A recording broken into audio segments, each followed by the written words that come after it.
여러분, 어떤 것이든 모든 것들은요, 그 모양을 갖추기 위해서는 꼭 시작점이 있습니다. 시작점.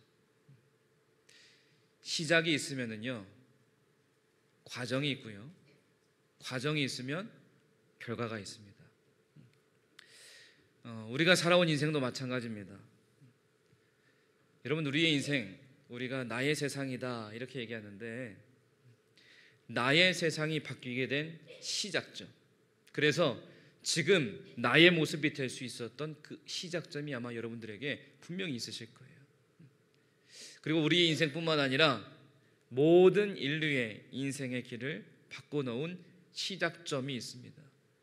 그 시작점이 되는 날이 바로 언제냐? 오늘 종려주일입니다. 여러분, 예수님의 공생의 그 사역의 정점이 뭐냐? 예루살렘에 입성하셔서 시작되는 이 고난주간이에요. 여러분, 이 예루살렘의 입성은 예수님의 입장에서 볼 때요, 이 길이 어떤 길입니까? 죽음의 길이에요. 죽으러 가시는 길이에요.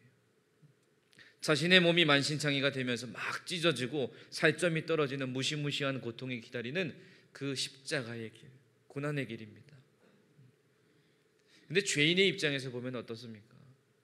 죄인의 입장에서 볼 때 예수님의 이 예루살렘의 입성은 예수님의 마지막 사역을 완성시키고 또 인류에게 구원의 선물을 주는 그 통로를 만들어 놓는 위대한 사건이에요. 그래서 이 십자가의 사건은요, 우리 인간의 모든 저주를 짊어지시고 부요함의 축복을 주시기 위한 예수님의 희생이고 예수님의 헌신입니다. 여러분, 오늘 우리가 읽은 말씀은요, 우리가 너무나도 잘 아는 말씀이죠. 우리가 오늘 마태복음의 말씀을 읽었지만 이 같은 말씀이요, 마가복음에도 있고요, 누가복음에도 있고요, 요한복음에도 있습니다. 사복음서 전체에 있다라는 것은 뭐냐? 굉장히 중요하다라는 거예요. 오늘 본문의 말씀은요, 우리가 사순절 그리고 오늘 종료주일이 되면 어김없이 듣고 나누는 그런 말씀입니다. 여러분, 우리가 이 말씀을 묵상하면서 오늘 지금 예수님이 계셨던, 예수님이 사셨던 그 당시의 시대로 우리가 좀 돌아가 보았으면 좋겠습니다. 돌아가서 우리가 무엇을 생각해 봤으면 좋겠냐면, 오늘 예수님께서 하신 일이 무엇인가? 오늘 예수님께서 하신 무엇인가? 앞서 말씀드린 것처럼 예수님께서 예루살렘으로 들어가신 날 바로 오늘입니다. 그리고 오늘부터 예루살렘에서 그 삶을 이어가시면서 마지막 행적을 이어가세요. 그리고 바로 오늘이 굉장히 중요한 날인데, 세상을 바꾼 한 주간의 시작이 되는 날이 바로 오늘입니다. 그래서 오늘로 시작해서 이번 한 주간 예수님의 삶의 행적을 통해서 이 세상이, 그리고 우리 모두가 바뀌게 되었어요. 그냥 겉으로 보면은요, 그냥 아무 의미 없이 그냥 겉으로만 보면 예수님의 공생의 기간 동안 하신 그 사역의 일들, 순간들, 시간들 끊임없이 이어지는, 그냥 어떻게 보면 인류의 역사가 지나가고 있는 한 장면에 불과할 수 있습니다. 그러나 그 의미를 되새겨보고 그 의미를 묵상해보고 그 의미를 생각해보면 이 한 주간은요, 역사상 가장 긴 주간이에요. 그리고 세상을 바꾸고 역사를 뒤바꿔 놓은 이 한 주간입니다. 여러분, 우리가 이 한 주간의 의미를요 제대로 알기 위해서는 그 시간마다 매일매일마다 예수님께서 하신 일들, 그리고 그날에 일어난 일들, 예수님이 하신 말씀들 자세히 살펴보면서 그 말씀을 묵상하면서 의미를 되새기면서 기도하면서 나아가야 돼요. 그래야만 이 한 주간에 어떠한 일들이 났고 그 한 주간 매일마다 일어난 일들의 그 의미가 무엇인지 깨달을 수 있습니다. 여러분, 소책자 나눠드렸잖아요. 특별 새벽기도에 제일 첫 장에 보시면은 거기에 뭐가 나와 있냐면 월화수목금 해가지고 매일마다 무슨 일이 일어났는지, 예수님께서 무슨 말씀을 하셨는지 말씀 구절도 써 있습니다. 매일마다 그 말씀을 묵상하면서 예수님께서 이 한 주간 그 십자가의 길을 어떻게 걸어 나가셨는지 우리가 묵상하면서 같이 걷는 이 한 주간이 반드시 되어야 된다는 거예요. 그럴 때 비로소 이 한 주간이 역사의 중심, 다시 말하면 역사가 수렴되고 새롭게 시작되는 시작점임을 깨닫게 되는 겁니다. 여러분, 우리는 오늘을요 신앙생활하면서요, 늘 그냥 다시 찾아오는 1년 중에 한 번, 사순절 중에 마지막 주일, 고난 주간이 시작되는 주일, 부활절 일주일 전인 주일, 그냥 이렇게 생각할 수도 있어요. 그래서 오늘 종료 주일 이렇게 하면 예수님께서 예루살렘으로 들어가셨어. 낙이 타고 들어가셨어. 사람들 종려나무까지 흔들면서 호산나 외쳤어. 이렇게 생각하고 그냥 끝입니다. 종료 주일에 대해서. 종료 주일하면 이러한 이미지가 전부일 거예요. 네, 여러분, 우리는요, 중요한 사실 한 가지를 꼭 기억해야 됩니다. 바로 앞서도 말씀드렸고 또 오늘 말씀의 제목인 것처럼 세상을 바꾼 한 주간의 그 시작이 바로 오늘이라는 사실이에요. 여러분, 오늘 이 시간 우리가 몇 가지 묵상하면서 세상을 바꾼 이 한 주간의 시작인 오늘을 다시 한 번 더 되새기면서 부활의 소망을 안고 이 한 주간 주님과 함께 동행하는 우리 모두의 삶이 되기를 주님의 이름으로 간절히 축복합니다. 여러분, 예수님께서는 공생의 기간 동안 대부분 갈릴리 지역이라는 곳에서 지내셨습니다. 그 갈릴리에서 이제 모든 사역을 끝낸 후에 이제 예루살렘으로 오셨는데, 예루살렘에 들어오셔서 한 주도 다 되지 않아서 그곳에서 십자가에 달려 죽으셨어요. 그리고 예수님께서 예루살렘에 머무셨던 이 한 주간의 이 사건이 세상과 역사를 바꾼 거예요. 여러분, 이렇게 세상을 바꾼 이 한 주간은 예수님께서 예루살렘 성에 들어오시는 이야기로 지금 시작하고 있습니다. 예루살렘이라는 지역은, 예루살렘이라는 곳이요, 깊은 계곡들 사이에 높이 솟은 분지 위에 세워진 도시입니다. 그래서 계곡으로부터 길을 따라서 오르다 보면 거대한 성벽이 이제 둘러싸이는 것을 만나게 되는데, 그 성벽 둘레에는 여러 개의 문이 있었습니다. 근데 그 중에 하나가 어떤 문이었냐면 동편으로 난 금문이에요. 유대인들은 만약에 메시아가 오면 그 금문을 통해서 예루살렘으로 오실 것이다, 이렇게 믿으면서 살았습니다. 근데 오늘 예수님이 예루살렘으로 들어가시는데 어디로 들어가시느냐? 그 금문을 통해 가지고 예루살렘에 지금 들어가고 계시는 거예요. 들어가시면서 오늘 말씀에 보면 예수님께서 제자들에게 무엇을 시키시냐면 나귀와 나귀 새끼를 가지고 와라, 끌고 와라, 그리고 그것을 타고 들어가세요. 우리가 읽은 이 말씀에 보면은요, 오늘 마태복음의 말씀에 보면 나귀와 나귀 새끼를 이제 끌고 오라 말씀하시면서 예수님이 그러면 나귀를 타고 들어가셨는지 나귀 새끼를 타고 들어가셨는지는 정확하게 기록은 안 나와 있습니다. 근데 중요한 것은 무엇이냐? 왜 나귀였을까요? 왜 나귀였을까? 예수님 당시에 말이 없었을까요? 아닙니다. 말이 있었겠죠. 근데 왜 나귀였을까? 여러분, 어느 나라나 어느 문화에서나 말이 상징하는 건 뭐냐면 힘입니다. 힘. 그래서 자동차에도 보면은요, 마력이라는 게 있잖아요. 마력. 이렇게 말은 힘을 상징하기 때문에 그렇게도 많이 사용하는데, 아마 말을 타보신 분이나 직접 말을 보신 분은 아시겠지만 여러분, 말이 굉장히 크잖아요. 말이 굉장히 커서 그 옆에 서 있으면 어떡합니까? 제 모습이 작아 보이잖아요. 말이 크니까. 또 말 위에 올라가면 그게 굉장히 높대요. 저는 아직 한 번도 타보지는 않았는데 거기 위에 올라가면 이제 높으니까 그 높은 곳에서 아래에 있는 사람을 내려다보면 어떻게 해요? 굉장히 작아 보이겠죠. 굉장히 약한 모습으로 보이겠죠. 이런 의미로 생각해 보면 이 말은 장수들에게나 어울리는 그러한 동물이었어요. 그래서 말이 의미하는 것은 힘이었고 승리의 상징이었습니다. 근데 그에 반해 나귀는 어때요? 여러분, 우리가 그냥 나귀 이러면 일반적으로 어떤 그림이 떠오르시죠? 나귀가 짐을 싣고 가는 그런 그림이 떠오르시잖아요. 나귀는 그런 동물입니다. 나귀를 타고요, 전쟁에 나가지 못합니다. 나귀 타고 그냥 싸울 바에는 나귀 타지 않고 그냥 서서 싸우는 게 낫다라는 거예요. 그래서 나귀는 그냥 짐을 나르는 일에만 쓰이게 되는 거예요. 상상해 보세요, 여러분. 건장한 성인 남자가 나귀를 타고 가는 모습을 생각해 보면 좀 웃기잖아요. 좀 이상해 보이고. 그러면 예수님이 이런 걸 모르셨을까? 예수님 모르셨을까? 분명히 아셨을 겁니다. 그러면 말을 구하지 못해서 나귀를 타셨는가? 그것도 아닐 거예요. 처음에는요, 그 누구도 그 이유를 눈치채지 못했습니다. 근데 나중에 예수님께서 부활하시고 난 뒤에 초대교인들은 구약의 말씀을 읽다가 이유를 알게 되었어요. 그리고 그 말씀이 오늘 우리가 읽은 말씀에도 포함이 되어 있습니다. 스가랴 9장 9절의 말씀에 보면 시온에 따라 크게 기뻐할지어다 예루살렘에 따라 즐거이 부를지어다 보라 내 왕이 내게 임하시나니 그는 공의로우시며 구원을 베푸시며 겸손하여서 나귀를 타시나니 나귀의 작은 것 곧 나귀 새끼니라 이렇게 기록되어 있습니다. 이 말씀에 보면 예수님께서 뭘 타셨다고요? 나귀 새끼를 타셨다 이렇게 알려주고 있어요. 이 말씀을 통해서 예수님이 왜 나귀를 타고 예루살렘으로 들어가시는지 그 이유를 우리에게 알려주고 있습니다. 나귀를 탄 메시아예요. 말을 탄 메시아가 아니라 나귀를 탄 메시아입니다. 여러분 말은 힘과 승리잖아요. 승리를 상징하는 그 말, 승리의 메시아가 아니라 나귀를 탄 메시아, 고난의 메시아를 상징하는 겁니다. 칼과 창으로 원수를 정복하는 메시아가 아니라 원수의 칼과 창에 찔려 죽는 메시아예요. 그래서 예수님이 나귀를 타고 들어가시는 거예요.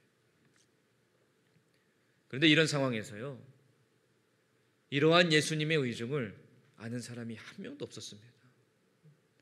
예수님께서 제자들에게 이런 일들이 일어날 거다 이미 여러 번 말씀을 하셨는데 믿지 않았어요. 믿기를 거부했습니다.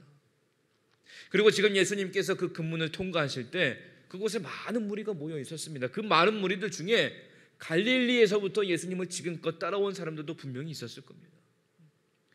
여러분 당시 유대인들은요, 우리가 잘 알고 있는 것처럼 로마의 식민 지배를 받고 있었습니다. 그래서 메시아가 자기들을 이 로마의 식민 지배하에서 우리를 해방시켜 줄 거다 이 희망을 갖고 살았습니다. 그래서 누군가에게요, 조금이라도 아주 조금이라도 범상치 않은 모습이 보인다 그러면 저 사람이 우리를 구원해 줄 메시아인가? 이 생각이 굉장히 쉽게 나오는 거예요.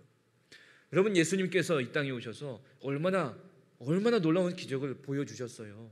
죽은 자도 살리셨고 병자도 고치셨고 오병이의 기적까지 보여주셨잖아요. 그러니까 이 사람들이 놀랄만 하잖아요. 이 사람이면 우리를 해방시켜 주겠다 믿을만 하잖아요. 이런 상황에서 갈릴리의 모든 사역을 마치고 예루살렘에 입성하셨을 때 수많은 무리들, 그곳에 있던 수많은 무리들이 흥분하는 것은요 당연한 겁니다. 기대감이 있으니까. 그래서 그들이 어떤 모습을 보입니까? 오늘 8절 9절 말씀에 보면 무리의 대다수는 그들의 겉옷을 길에 펴고 다른 이들은 나뭇가지를 베어 길에 펴고 앞에서 가고 뒤에서 따르는 무리가 소리 높여 이르되 호산나 다윗의 자손이여 찬송하리로다 주의 이름으로 오시는 이여 가장 높은 곳에서 호산나 하더라 이렇게 기록합니다. 어떤 모습을 보입니까? 예수님 가시는 길에 자신들의 겉옷을 벗어서 길에 펴니다. 나뭇가지를 꺾어서 깔아 놓았습니다. 여러분 이게 어떤 표현이냐면 왕에게 존경심을 표현하는 행동입니다. 다시 말하면 그들의 이러한 행동을 통해서 예수님을 지금 누구로 인정하는 거예요? 왕으로 인정하는 거예요. 또 이들이 뭐라고 외칩니까? 호산나 다윗의 자손이여 찬송하리로다 주의 이름으로 오시는 이여 가장 높은 곳에서 호산나 이렇게 외치고 있습니다. 여러분 이들이 지금 외치고 있는 이 호산나 이 찬사는요 사람에게 바칠 수 있는 찬사가 아닙니다. 유대교 신앙에 따르면 이 찬사는 하나님에게만 어울리는 찬사예요.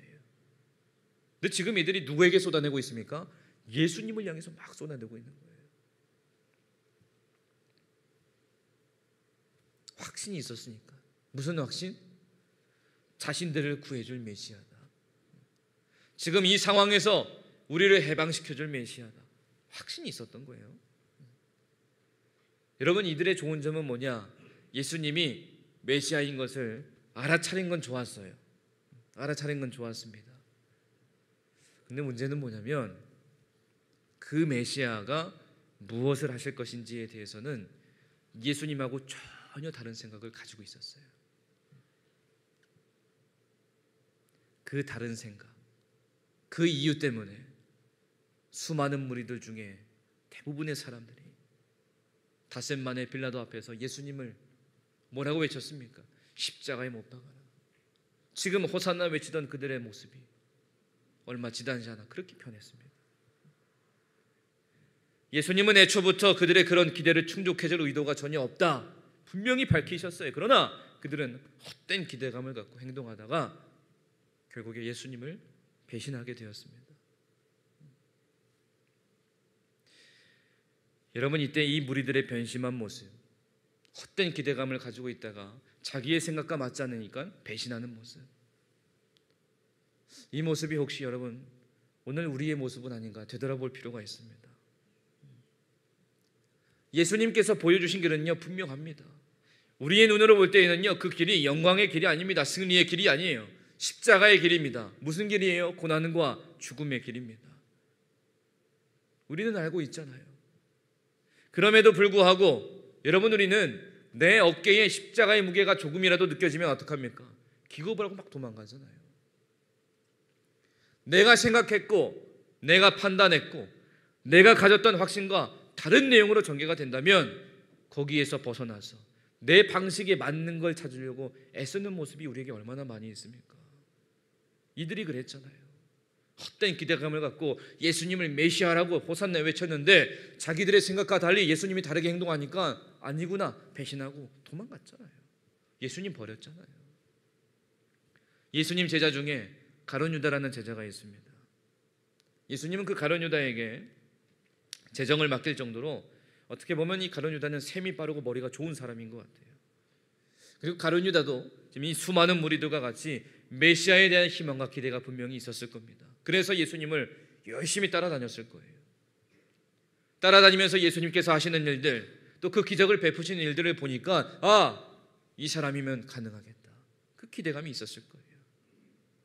그런데 예루살렘에 들어오셔서 예수님이 하시는 말들을 생각해보고 예수님이 지금 걸어가시는 그 길을 보니까 뭔가 좀 이상한데, 이런 생각이 들었을 겁니다. 뭔가 좀 이상한데. 여러분, 여기서 이상한 것은 예수님이 이상한 행동을 해서 이상한 게 아니에요. 자기의 생각과 다르니까 이상하다고 생각하는 겁니다. 예수님을 이상하다고 내가 판단하는 거예요. 가룟 유다는 셈이 빨라서 두뇌 회전이 빨랐을 거예요. 그래서 자기가 가졌던 확신에 대한 빠른 계산을 해보고 빠른 결정을 내렸습니다. 그래서 어떠한 결과가 나왔는지 여러분 다 아시잖아요. 여러분, 사실 성경에서 말해주는 예수님을 따르는 길은요 최종적으로 무슨 길이냐면 영광의 길입니다. 이 세상 사람들이 생각하는 그런 영광과는 비교될 수도 없는 엄청난 천국의 영광의 길이잖아요. 근데 우리 그리스도인들 중에도요 많은 사람들이 그 영광의 길을 제대로 보지 못하고 예수님을 믿고 따르는 데에 이 신앙 때문에 조금의 어려움이 오거나 손해가 오면 몸을 사립니다. 피하고요, 그 길을 벗어나려고 합니다. 그러면서 계산합니다. 여러분, 어느 누가 알았겠습니까? 오늘이 종료주일, 나귀를 타고 예루살렘으로 입성하시는 예수님을 바라보면서 오늘이 바로 세상을 바꾼 한 주간의 시작이 될지 누가 알았겠습니까? 근데 여러분, 우리는요 어떻습니까? 우리는 이미 다 알고 있잖아요. 다 알고 있습니다. 그 시작을 우리가 알고, 그리고 그 시작을 우리가 믿고, 또 그 이후에 나타나는 예수님의 모습들, 고난주간 동안 예수님께서 보여주신 그 사랑, 그 너머에 있는 부활의 기쁨과 소망을 우리는 이미 다 알고 있고 믿는 사람들이잖아요. 그걸 믿음으로 고백하는 사람들이잖아요. 그래서 여러분, 지금 이 시간에도 함께 예배를 드리고 있잖아요. 그 믿음 가지고 주님을 찬양하고 있잖아요. 그 믿음 가지고 매일마다 예수님과 함께 동행하면서 살고 있잖아요. 우리는 이미 알고 있고 이미 믿고 있는데, 그런데 그러한 우리의 모습 속에서 이 수많은 무리들과 똑같은 연약한 모습이 우리에게도 아직 남아있다면 그게 문제라는 거예요. 여러분, 예수님께서는 오늘 말씀을 통해서 세상을 바꾼 이 한 주간의 시작, 그 시작점을 통해서 오늘 우리의 삶이 다시 한 번 더 변화되기를 소망하고 계십니다. 이 변화의 시작점을 통해서 여러분, 우리 모두가 하나님께 한 걸음 더 가까이 나아가는 축복을 누리며 살기를 간절히 소망합니다. 이와 같은 말씀의 배경으로 여러분, 우리가 생각해 볼 것은 무엇이냐면 우리의 모습입니다. 우리의 신앙의 모습. 세상을 바꾼 이 한 주간의 시작을 맞이하면서 우리가 스스로 점검해 볼 모습은 뭐냐? 내가 예수님을 따르는 이유는 무엇이냐? 내가 예수님을 믿는 이유가 무엇이냐? 예수님께서 예루살렘에 들어가실 때 환호하며 따랐던 사람들의 가장 큰 문제는 뭐냐? 예수님이 누구신지, 예수님이 어떤 분이신지, 예수님이 갖고 계셨던 그 뜻이 무엇인지 알지 못했습니다. 뿐만 아니라 알기를 원하지도 않았습니다. 단지 자기 욕심과 야망을 따라서 예수님을 따라갔어요. 헛된 기대감을 가지고, 헛된 희망을 가지고 예수님을 따라갔습니다. 여러분, 사실 예수님을 안 믿는 사람들이야말로 예수님에 대해서 잘못 생각하는 거 이해합니다. 당연한 거죠. 예수님 안 믿으니까, 예수님 알고 싶어 하지 않으니까. 근데 문제는 교회를 다니고 예배도 드리고 예수님을 믿는다고 하는 사람들 가운데 예수님을 잘못 이해하고 사는 경우가 너무 많다라는 거예요. 예수님께서 예루살렘에 입성하실 때 사람들은 열광적으로 환호하면서 예수님을 환영했습니다. 여러분, 그 모습은 자기들이, 예수님이 자기들의 삶의 문제를 해결해 줄 것으로 기대한 거예요. 그러나 예수님께서는 하나님의 뜻을 이루시기 위해서 이 땅에 오셨잖아요. 예수님이 이 땅에 오신 목적이 이거잖아요. 그 사람들이 원하는 것을 해결해 주시기 위해서 이 땅에 오신 것이 아니라 하나님의 뜻을 이루시기 위해서 이 땅에 오신 거거든요. 그 뜻을 이해하고 주님 앞에 나온 사람들에게 예수님은 이런 축복을 주셨습니다. 내 믿음이 너를 구원하였다. 예수님의 그 목적을 깨달은 사람들은 예수님을 통해서 치유를 받았고요, 기적을 체험했습니다. 여러분, 예수님 이 땅에 오셔서 하나님께서 주신 그 목적을 위해서 최선을 다해 사셨고요, 결국 그 목적을 위해서 십자가에서 죽으시고 또 부활하셨습니다. 여러분, 오늘도 우리가 열심히 신앙생활합니다. 열심히 예배생활합니다. 여러분, 이러한 모습이 얼마나 귀한 것입니까? 또 교회에 나와서 열심히 봉사하고 특히 남들이 보지 않는 곳에서 묵묵히 하나님의 교회를 위해서, 믿음의 공동체를 위해서 수고하는 분들 얼마나 귀합니까? 그러나 우리가 자칫 잘못하면 오늘 말씀에 나오는 이 수많은 무리들처럼 열광적으로 예수님을 환영했던 그 무리처럼 호산나 찬송하며 열정을 다해 나아갔는데 혹여나 그 모습이 내가 원하는 것을 이루기 위함이라면, 내 헛된 기대감을 가지고 보이는 열정이라고 하면 곤란하다라는 거예요. 주님을 위한 열정이라고 말은 하는데 사실은 그 속내를 보면 내 것을 위해서, 내 만족을 위해서, 내 영광을 위해서, 내 인정을 위해서 그러한 열정이 될 가능성이 얼마든지 있다라는 거예요. 그러면 지금 우리가 신앙생활하면서 예수님을 향한 이 믿음, 예수님을 향한 이 열정이 진짜인지, 진짜 주님을 위한 것인지 아니면 나의 만족인 것인지 어떻게 알 수 있을까? 여러분, 내가 원하던 것이요, 내 삶에 이루어지지 않거나 아니면 열심히 신앙생활을 했는데도 내 삶에 어려움이 왔을 때 내가 어떻게 믿음의 반응으로 나아가는가, 그걸 보면 잘 알 수 있습니다. 앞서 가룟 유다를 예를 들었지만 여러분, 예수님의 제자들도 마찬가지입니다. 예수님을 따르며 3년 동안 같이 지냈습니다. 예루살렘에 들어가셔서 예수님께서 보이시는 그 모습을 보면서 그들이 어떤 마음을 가졌겠습니까? 예수님 십자가에 달려 죽으실 때 예수님의 제자들이 다 어디 갔습니까? 다 도망갔습니다. 내가 원했던 것, 헛된 기대감을 가지고 예수님을 따랐기 때문에, 자기가 원했던 모습이 예수님을 통해서 나오지 않기 때문에,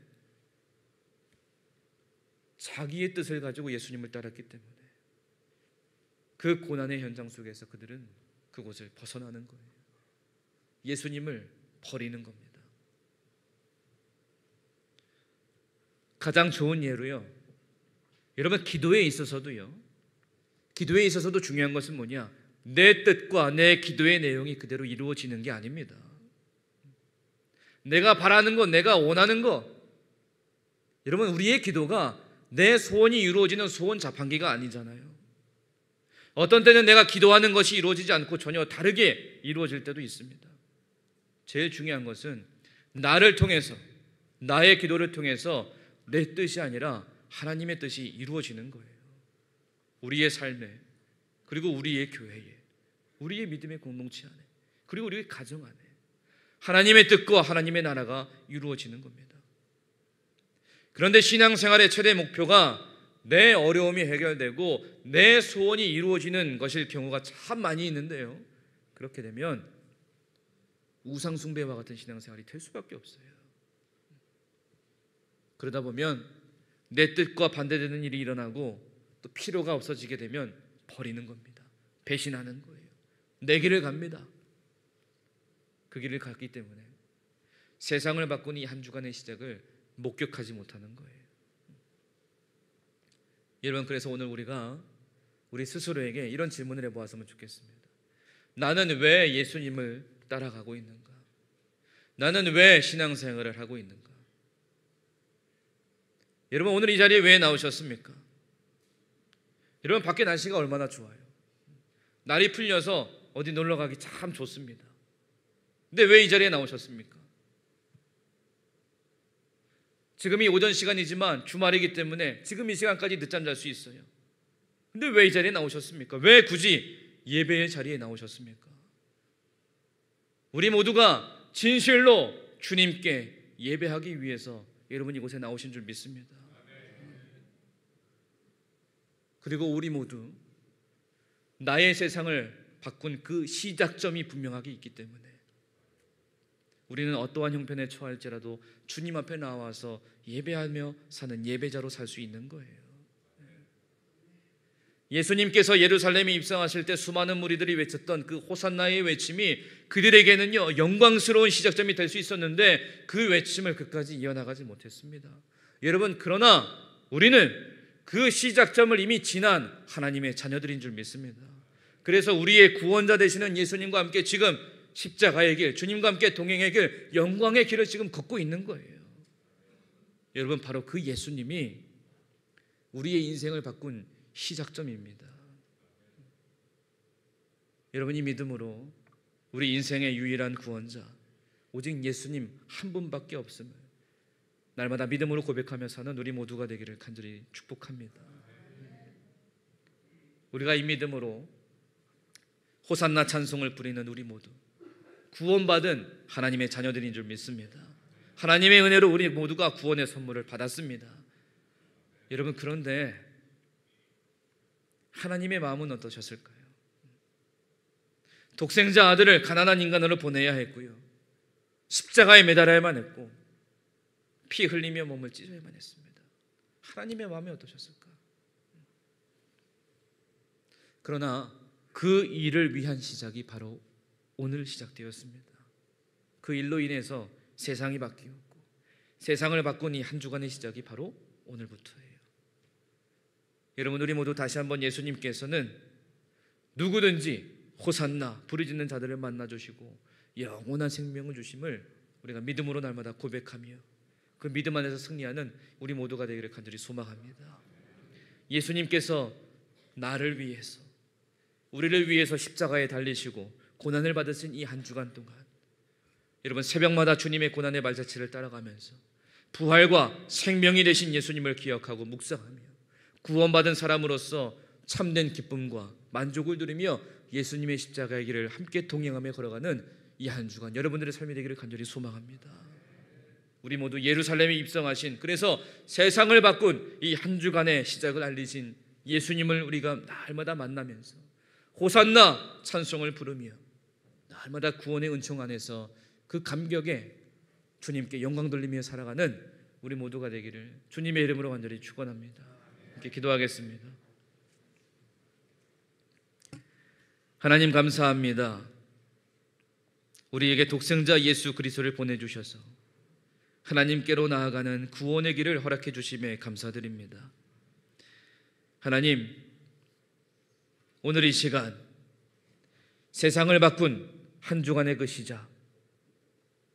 그 시작을 우리 모두가 다시 한 번 더 묵상하면서 십자가의 길을 걸어가신, 그래서 우리에게 생명의 축복을 허락하신 하나님의 놀라우신 사랑에 감격하며 하나님을 향한 호산나의 외침이 끊어지지 않고 오직 주를 위해 나아가는 믿음의 결단이 우리 모두에게 넘쳐나게 하여 주시옵소서. 예수님의 이름으로 기도드립니다. 아멘.